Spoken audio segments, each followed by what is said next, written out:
안녕하세요. 세 번째로 편관 아이 키우는 방법 공부해 보겠습니다. 편관이라고 하는 것은 식신의 유무가 일생을 좌우합니다. 식신이 편관과 같이 있다. 사주 8글자 안에 원국 안에 식신이 있을 경우에는 이미 점잖아요. 그래서 조용하고요. 제살이 되어버렸기 때문에 잘생겼고 외모가 준수하고 살도 안 찌고요. 딱딱 규칙을 지키기 때문에 명예를 추구하고 약속을 준수하고 고독하고 진지한 자세를 가지고 있습니다. 정제된 언어를 씁니다. 신사예요. 조급하고 번뇌가 있고 생각이 많은 것은 편관을 가졌으면 이미 장착이 돼버린 겁니다. 조급한 거, 번뇌, 생각이 많은 거, 벌벌벌벌, 그냥 따복따복 지켜야 되는 거, 막 이러한 마음과 내가 직장을 끝까지 다닐 수 있는 것과 관을 이미 가졌기 때문에 내가 직장을 끝까지 다닐 수 있는 거하고 노심초사하는 거, 조급한 거, 번뇌, 생각이 많은 거, 요거는 세트입니다. 그래서 나는 마음을 편히 갖고 싶다. 직장 끝까지 다니는 거는 갖고 싶고 마음이 너무 조급한 거, 막 생각 많은 거는 내려놓고 싶다. 걱정이 너무 많은 건 내려놓고 싶다. 그거는 안 됩니다. 그거 두 개는 짝꿍이에요. 그래서 만일 내가 마음을 편안하게 갖고 싶고 직장은 끝까지 다니고 싶다. 그거는 둘이는 짝꿍이 아니고요. 마음을 편안하게 가지려면 직장을 놓아야 되는 겁니다. 그런데 편관을 가지고 있어. 그럼 내가 생각이 굉장히 많은 거고 그리고 그것 때문에 직장을 끝까지 다닐 수 있다는 점, 걔네 둘이는 짝꿍이라는 점을 아시기 바랍니다. 자, 식신이 있을 경우 살도 안 찌죠. 공명심이 있습니다. 잘난 척도 조금 합니다. 그리고 관이 딱 서 있어요. 그래서 밖에 나갈 때 무관인 경우에는 뭐 속옷을 안 입고도 나가고 화장도 안 하고 좀 더러워도 나갈 수가 있어요. 그리고 시선이 누가 쳐다보든지 말든지 상관도 안 해요. 그러지만 관이 있다. 그러면은 화장을 해야 밖으로 나가고 옷도 말끔히 차려 입어야만 밖으로 나갈 수가 있는 거고 속옷을 만약에 안 입고 브래지어 같은 거 안 차고 나갔다. 있을 수가 없는 일이 됩니다. 요렇게 관이 서 있다는 것 자체가 내가 양반처럼 뭔가 내 체면, 명예 요런 것들을 굉장히 중시한다는 점입니다. 반듯합니다. 군자처럼 행동을 하려고 합니다. 명분을 중시하고요. 솔선수범하고 정의감이 있습니다. 감투욕을 가지고 있고요. 그래서 직장, 관, 제대로 된 직장을 내가 추구하겠다라는 마음이 있기 때문에 관공서, 대기업 이러한 곳에 근무하는 사람의 80% 이상이 편관과 식신이 같이 있고 편관과 식신이 같이 있을 경우에는 위로 승진도 잘 됩니다. 그렇지만 편관만 가지고 있다. 관성만 좀 많이 가지고 있다. 그러면 낮은 직급이지만 그래도 관을 끝까지 가지고 갈 수 있다는 점. 그리고 일반 직장에서 끝까지 일하는 사람들이 관성이 바로 서 있는 사람이고요. 이 관성을 가지고 있다는 것 자체가 제대로 된 남편, 배우자를 갖게 된다는 점입니다. 그렇지만 식신이 있느냐 없느냐에 따라서 그 인성 자체가 이미 결정이 나기 때문에 식신이 있을 경우에는 굉장히 점잖습니다. 행동이 바르고요. 선후배 구분도 확실하고요. 야당 성향이 있습니다. 머리가 좋습니다. 반듯해야만 되기 때문에 올바르지 못한 일이다. 타협이 잘 안 됩니다. 그래서 고민하는 부분이 나는 실력으로 관이 있으니까 실력은 있죠. 그러니까 실력으로 뭔가 내가 당연히 이렇게 하는데 왜 안 되냐? 세상은 그렇게만 살 수가 없죠. 높은 사람한테 머리를 조아려서 구부리는 것이 그것이 아첨이 아니고 어른에게 인사하는 것 또한도 예절에 속할 수가 있습니다. 그러니까 높은 사람 입장에서 실력보다도 예의를 지킬 줄 아는 사람이 인성이 좋게 평가될 수가 있는 거죠. 그러니까 내가 실력을 갖추었는데 고개도 숙일 줄 알고 인사도 할 줄 알아. 그러면 더 높게 평가가 될 수 있는 것이죠. 자, 머리가 좋습니다. 행정이 방정합니다. 약속을 준수하고요. 직장인명이 되겠습니다. 신사적이고 성공지향하고요. 올곧은 성격이죠. 엄격합니다. 사명감이 있습니다. 조급하고 부안해동 있는 그것은 세트라고 했습니다.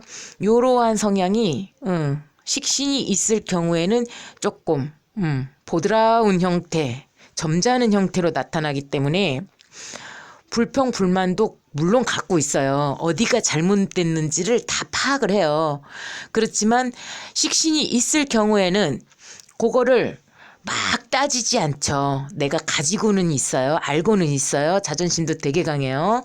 그렇지만 알고는 있지만 막 이렇게 막 나대서 얘기를 하지는 않죠. 식신이 있을 경우입니다. 그런데 식신이 없다, 편관만 있다, 이때 힘들어집니다. 관이 처집니다. 그래서 직장을 오래 다니지 못하는 상황이 발생하고요. 일관성이 없고요. 타인 충고를 무시하고요. 변덕, 배신, 고집, 폭력성, 스트레스, 작파라는 것은 본인이 본인을 해치는 그러한 과격함, 폭력성, 투쟁, 항시 불만을 갖고 있는 거, 자존심이 강한 거, 설득 자체가 되질 않습니다. 자신만의 고집, 자신만의 생각, 자신만의 법칙이 있어요. 그래가지고 꼭 그 룰대로만 행하려고 하고 깐깐하고 매정하고 딱딱합니다. 그러니까 남편이 만약에 식신이 없는 편관이야. 사주 원국에 식신이 없는 채로 편관만 있어. 그러면 매우 딱딱합니다. 그래서 정말 매정해요. 원리 원칙만 따지기 때문에 저런 정도 없는 인간 같아. 정말 깐깐하고 고집스러워요. 그래갖고 그냥 다 시시콜콜 따져 쌓고 설득 자체가 안 되기 때문에 네버 엔딩 스토리가 돼버립니다. 그래서 계속 부딪혀야만 돼요.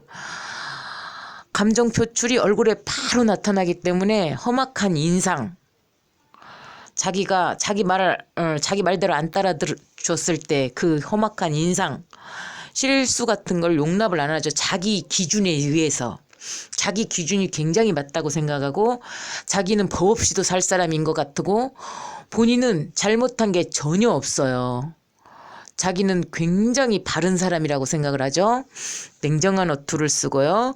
시비, 사기, 송사, 타인 공격, 불화 요것이 늘상 발생하기 때문에 편관만 있다, 식신이 없다 그러면은 낮은 직급에서 일을 하지만 그 형태가 조금 더 편관이 2개 중첩됐다거나 이런 상황이 발생을 하면 편관, 정관을 2개를 같이 가지고 있다거나 식신이 없는 상태에서 그렇게 되면 이게 더 강해지기 때문에 타인 공격, 불화, 시비, 사기, 투쟁, 매정, 딱딱 요것이 너무너무 심해지기 때문에 힘듭니다. 식신이 없는 편관과 얘기를 하면 혈압이 높아집니다. 설득 자체도 안 되고 전체적인 판단 자체도 안 되기 때문에 어딘가에 갔을 때 막 그 컴플레인을 계속 걸어서 말귀도 못 알아듣고 컴플레인을 계속 거는 사람들이 있죠. 불평을 하는 사람이 있죠. 아무리 설명해도 못 알아듣고 자기 그 토시 하나만 틀려도 다른 거라고 판단을 해버리고 전체적인 맥락을 이야기해도 그거에 대한 생각 자체가 없어요. 그러면은 이때는 정말 힘들어집니다. 그러면 고립돼 버려요. 본인만 왕따가 돼 버리고 일도 못하지, 일도 못하지. 회사에서 쫓겨나니까 맨날 고집 부리고 투쟁하고 시비 걸고 막 이러니까 회사에서 잘립니다. 그러면은 직장도 잘 못 다니지. 배우자와의 관계가 완전히 고립되어 있기 때문에 나는 완전히 붙여주지도 않는다. 그런 의미가 있죠. 본인이 외로워 죽겠는데도 어떻게 붙여줘야 되는지를 몰라요.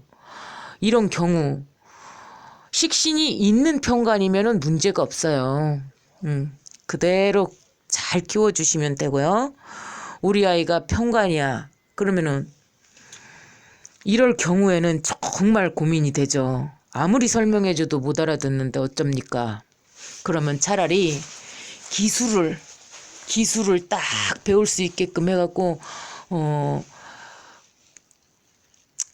기술을 배울 수 있게끔 해서 일을 할 수 있게끔 해주고 따져. 자꾸만 따졌으니까 이게 좀 잘 안 되거든요. 그러면은 식신하고 결혼을 시키는 게 차라리 낫습니다. 편관인 경우에. 식신이 없는 편관인 경우에는 식신과 결혼을 시키면 편관이 제살이 돼버릴 수가 있잖아요. 그러니까 식신이 나서서 중간에서 역할을 해버리면 오히려 잘 될 수가 있어요. 식신이 그 편관을 다룰 수가 있기 때문이죠. 그렇지만 식신한테 있어서도 편관은 굉장히 힘듭니다. 본인이 굉장히 힘들 사람인 거를 아셔야만 조금 더 보드랍게 인생을 살아갈 수가 있어요. 본인이 이제 안 됐어. 이제 아무것도 안 됐어. 그래서 자기는 실패만 했는데 그런데도 자기 생각을 우겨요. 전문가한테 자기 생각하고 다르다고 그걸 막 따지고 우기고 자기 거가 맞다고 해요. 그러면은 전문가라는 것은 그 분야에 어느 정도 인정을 받고 어느 정도 돈도 좀 벌고 그런 상황이잖아요. 그러니까 전체적으로 받아들여지는 그러한 이론을 가지고 있는 사람이잖아요. 그러면 자기가 잘못 알고 있는 부분을 좀 고치려고 생각을 해야 되는데 그게 잘 안 돼요. 그래서 자기 거를 우겨요. 그 전문가한테. 근데 자기는 세상에서 그게 안 되잖아. 그러면 그걸 버릴 줄도 알아야 하잖아요. 근데 그것이 정말 어렵다는 점.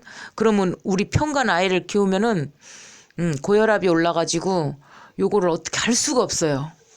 그러면 어떻게 해야 되겠습니까? 우리 아이가 너가 생각하는 그 생각이 잘못된 것일 수도 있지 않니? 부드럽게 얘기를 해줘서 자기가 못 보는 분야를 볼 수 있게끔 한 번씩만 던져주세요.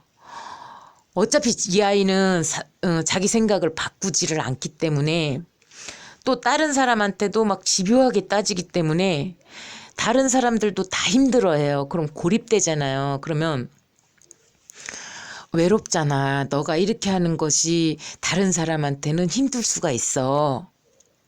요렇게 한번 이야기를 해줘보면 한 번씩만 던져줘보면 아 정말 그런가? 요렇게 생각할 수 있는 시간을 좀 주시라는 점. 그리고 관성이기 때문에 한 번 상처를 받아버리면은 잊지를 못해요.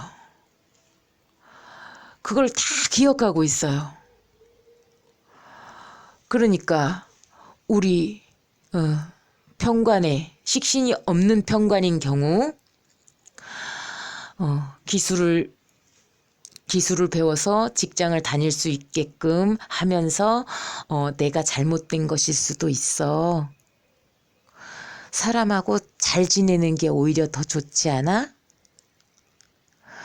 너 생각이 전부 다 옳지는 않을 수도 있어. 왜? 자, 너는 이렇게 생각했지만 우리는 너를 위해서 같이 어딘가를 같이 가주는 거잖아. 그런데 왜 만약에 행동이 조금 잘못됐더라도 그거는 좀 봐줄 수 있지 않아? 이렇게 옆에서 이 아이의 완전히 자기밖에 모르는 이기적인 생각으로 자기 입장에서만 생각하는 이 평관에게 혹시라도 비집고 들어갈 수 있는 틈 하나, 그래도 널 위해서 같이 가주는 거잖아. 요렇게 얘기하면 이 아이도 아 그렇네. 다음에는 좀 봐줍니다. 완전히 다 고칠 수는 없어도, 성향 자체를 고칠 수는 없어도 그렇게 한 번씩 이 아이가 다르게 생각할 수 있는 그러한 질문을 던져주시기 바랍니다. 자, 공부하시는데 도움되시기 바라고요. 키우시는데도 도움되시기 바랍니다. 얼마나 힘들게 키우는지 알고 있습니다. 감사합니다.